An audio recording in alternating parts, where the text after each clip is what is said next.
संजय जी। राधे राधे। राधे राधे महाराज जी। महाराज जी, ये तंत्र मंत्र कुछ लोगों के ऊपर लोग कर देते हैं, क्या ये ऐसा सच में होता है ऐसा कुछ? वैसे ऐसे विधान हैं जो तांत्रिक हैं, जो मंत्रों के ज्ञाता हैं। इसमें मारण है, वशीकरण है, उच्चाटन है, ये इसके विधान हैं। लेकिन ये उन्हीं के ऊपर काम करते हैं जो भगवान का भजन नहीं करते। जो भगवान का भजन करते हैं उनके ऊपर काम नहीं करते। अगर आप राधा राधा जपते हो, कृष्ण कृष्ण जपते हो, तो भगवान तुम्हारी रक्षा करेंगे। कोई भी तंत्र मंत्र तुम्हारे ऊपर काम नहीं करेगा। एक तांत्रिक था, तो वो शालिग्राम भगवान को चुटकियों से नचाता था ऐसे, और भक्त का नाटक करता था। तो भक्त लोग बड़े, जो देखने वाले, यार भगवान इसके बस में है, जैसा चाहता वैसा नचाता है। तो एक भजनानंदी संत थे, उनके पास कई लोग भजन करते, तो उन्होंने आकर बताया कि वो ऐसा बोले, भक्त कभी ऐसा कर ही नहीं सकता। भक्त भगवान को प्रदर्शन थोड़ी करेगा, वो तो आराधना की वस्तु है। तो फिर उन्होंने कहा, महाराज ये तो बड़ा गलत हो रहा है, समाज भ्रमित हो रहा है। बोले आपको चलना चाहिए। वो गए और खड़े हो गए, और दिखा भाई, वो चुटकी बजावे कुछ नहीं। जब 100 का स्वभाव शेर हो जाता है ना, तो फिर कुछ नहीं चलता। और उनके पास भजन था, और ये मंत्र का तांत्रिक था। तो इसने जब देखा कि यही बाबा जी आए और इसी कारण हुआ, तो उनसे कहा चले जाओ। तो उनका ये नाटक बंद कर, भोले भाले लोगों को तू ऐसे तंत्र के द्वारा लुभायमान करता है और पैसे इकट्ठा करता है। अब सारे समाज में उसकी बेइज्जती हुई, तो उसने शाम के अनुष्ठान किया मारण का प्रयोग किया। वो खप्पर में आग की तरह जलती हुई उन महात्मा की तरफ बढ़ी, लेकिन उनकी डेहरी की परिक्रमा करके बस खड़ी रही। कृत्या भी कहते हैं शास्त्रीय भाषा में, कृत्या, मारण, ऐसे नामों से उच्चारण किया जाता है। तो उन महात्मा ने कहा, मैं कोई दोषी हूं क्या?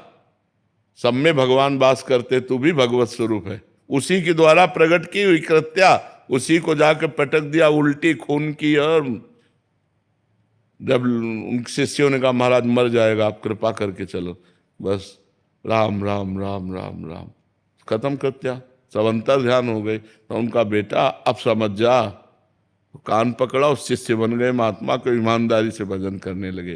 तो तंत्र होता है, मंत्रों में ऐसी ताकत है कि मारण, वशीकरण, उच्चाटन ये सब हो सकता है। लेकिन ये उन्हीं के ऊपर होता है जो भगवान का नाम जप नहीं करते। अगर नाम जप कर रहे हो तो तुम्हारे ऊपर मारण, वशीकरण, उच्चाटन ये सब कुछ नहीं होगा। भगवान के नाम में अपार सामर्थ्य है। राक्षस लोग बड़े मायावी थे, लेकिन राम राम जपने वाले विभीषण के ऊपर कौन सी माया थी? हनुमान जी के ऊपर कौन सी माया उन्होंने डाल दी? कुछ नहीं कर पाए। सिया जी के ऊपर कौन सी माया डाल दी? जो भगवान में चित्त जोड़े हुए हैं उनके ऊपर माया का कोई प्रभाव नहीं पड़ता है। ये तंत्र मंत्र तो बहुत छोटी सी बात है। एक बड़ा तांत्रिक था, वो सन्यासियों को परेशान करता था। तो धर्म सम्राट करपात्री जी उनके पास गए और कहा, नारायण नारायण नारायण, और कहा जितनी तेरे में ताकत हो अब लगा तंत्र की। चरणों में गिर गया था। बोले आपके ऊपर हमारा तंत्र कोई काम नहीं करेगा। जहाँ नारायण नाम है, राम नाम है, कृष्ण नाम है, राधा नाम है, हरि नाम है, जहाँ पाप करने वाले लोग हैं उन्हीं के ऊपर उनका प्रभाव पड़ता है। ऐसा है कि तुम्हारे ऊपर अगर तंत्र कर दिया जाए तो तुम परेशान हो जाओगे। तुम्हारे ऊपर मारण लगा दिया जाए तो 10 दिन में मर जाओगे। अगर 1 दिन का लगा तो 1 दिन में मर जाओगे, 1 महीने का लगा तो 1 महीने में मर जाओगे। ऐसे हैं, मंत्रों का प्रभाव है, पर वो अच्छे से अनुष्ठान करेगा तब आपके ऊपर प्रभाव पड़ेगा। महाराज जी, जिनके ऊपर ऐसा हो गया है, उनके परिवार वालों को लगता है कि इसके ऊपर हो गया, तो अब वो क्या करें? भगवान का नाम कीर्तन घर में करवावें और भगवान की कथा, भगवान का नाम जप करें, सब ठीक हो जाएगा। को अलग से संकल्प करना पड़ेगा या ऐसे ही हो जाए? ऐसे ही शुरू कर दे। ऐसे 1 घंटा नाम कीर्तन करवावे, नाम जप करे, भगवान की कथा, भगवान शालिग्राम विराजमान कर ले। घर में नाम कीर्तन जिसमें होता है, नाम संकीर्तनम यस्य सर्व पाप प्रणाशनम, 1 घंटा नाम कीर्तन करे, कोई भी अमंगल नहीं हो सकता। महाराज जी, अभी एक कोई जने आए थे, वो कह रहे थे कि इन पे ऐसा हो गया, तो हमने यही उपदेश दिया कि ये नाम, कह रहे कि नाम इनसे होता नहीं है नाम जप, और एक नाम सुनते हैं तो फिर बहुत विकल हो जाते हैं ये। मतलब जिन पे ऐसा हुआ है महाराज जी, हाँ। वो सुनना भी नहीं चाहते जिसके ऊपर नहीं तो फिर यही यही तो दुर्गति है, यही तो दुर्गति है। तो मतलब उनको बिठा के ऐसा हाँ, बिठा के जबरदस्ती सुनाना चाहिए, वो निश्चित खत्म क्योंकि हो। उनको कह रहा है कि इनको कष्ट होता है कि जब नाम हाँ, कष्ट होगा, क्योंकि वो मंत्र का प्रभाव है इसलिए उसके ऊपर है। नहीं तो नाम जप से भूत प्रेत उतर जाए, सब सब सब ठीक हो जाए। नाम जप में बड़ी सामर्थ्य है, बड़ी सामर्थ्य है। एक बार हम एमसी में थे तो एक को भूत आया, तो वहां लाए, तो हम कोई झाड़ना फूकना तो जानते नहीं, हम नाम जपना शुरू किया और चीखने लगा। हाँ महाराज जी वो कह रहे थे कि और अब कहा इनसे दूर ले चलो, इनसे दूर ले चलो। हमको बैठल अब थोड़ी देर बैठा रहा, बोला हम जा रहे हैं। हम कहाँ जाओ? और ठाकुर जी को भोग लगा के जब जल चरणामृत और जल उनको दिया तो खत्म हो गया, चले। और ये अपवित्र आत्माएं होती हैं, अपवित्र जगह प्रवेश करती। पवित्र हम स्मशान में घूमे, कभी हमें भूत प्रेत कहीं कुछ नहीं। गंगा किनारे 20 साल रहे, गंगा किनारे ही रहे, कभी कोई ऐसा नहीं। तो नाम जप करो भगवान के नाम में, बड़ी भूत पिशाच निकट नहीं आवे।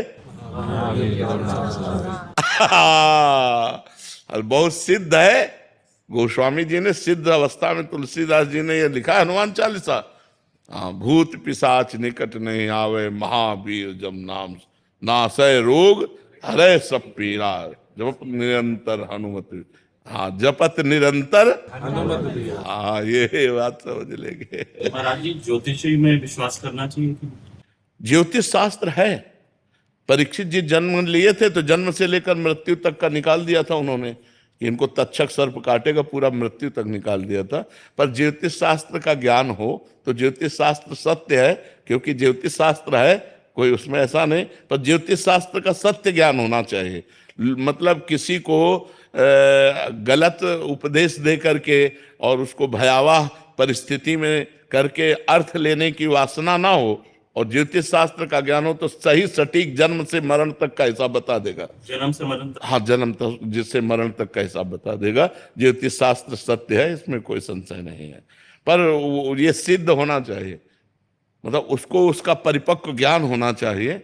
ज्योतिष शास्त्र ऐसे ऐसे विचार करने वाले, जैसे तुम्हारी भैंस खो गई, और वो आपका विचार किए तो आपको बता देंगे कि आपके गांव में दक्षिण कोने में 3 घर के बाद वो बंधी हुई है, तो चले जाओ, उठा खोल लो। ऐसा है ज्योतिष ज्ञान। सब मतलब ऐसा नहीं, भगवान ने सब शास्त्रों की रचना की, पर उसका सम्यक ज्ञान होना चाहिए।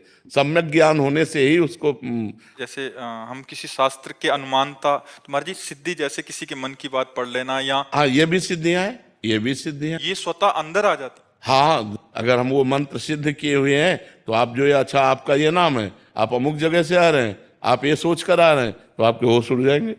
पर इन सब सिद्धियों को प्राप्त करने वाला भगवान को नहीं प्राप्त कर सकता।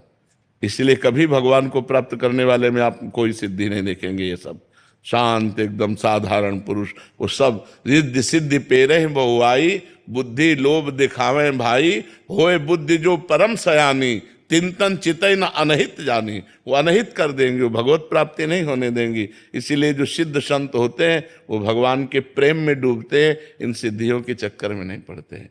ये सिद्धियां तो बहुत छोटे से थोड़े वजन में आ जाती हैं, कि आप क्या सोच रहे हैं, आपका क्या नाम है, आप कहाँ से आए हैं, ये बहुत छोटी मोटी बातें हैं, ये कोई बड़ी बात नहीं है। इन सब बातों को तो बहुत क्रॉस करके तब आगे बढ़ा जाता है परमार्थ में। अगर इसको स्वीकार कर ले तो फिर भगवान के दर्शन और भगवान का प्रेम नहीं मिलता। तो ये जीवन भगवान के दर्शन के लिए कि तुम्हारे मन की बात जानने के लिए?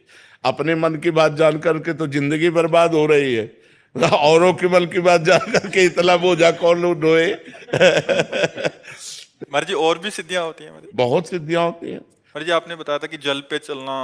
हाँ, जल को स्तंभित करके चलना, पहाड़ में भी प्रवेश कर जाना, एक ही समय में कई जगह उपस्थित हो जाना, एक ही ये बड़ी सिद्धियां हैं। एक ही समय में कई जगह उपस्थित हो जाना, बहुत दूर की बात सुन लेना, तुम्हारे मन की बात जान लेना, कहाँ कौन सा धन गड़ा है, इन सब बातों को जान लेना। तो है तो सब मायाकृत ही, परमात्मा कृत थोड़ी है। ऐसे किया और रुपए के सिक्के चांदी के गिर रहे हैं, ढेर के ढेर, ये सबने देखे सिद्धियां। ऐसे कर दिया और पूछा तुमसे कि कौन सी सुगंध चाहिए, मान लो आपने कहा केवड़ा, ऐसे कर दिया पूरा वातावरण केवड़ा का, बिना छिड़के। तुरंत दूसरे ने कहा हमको मोगरा, तो मोगरा। ऐसी सिद्धियां बहुत सी हमने देखे संतों की सिद्धियां, पर उससे भगवत प्राप्ति नहीं होती।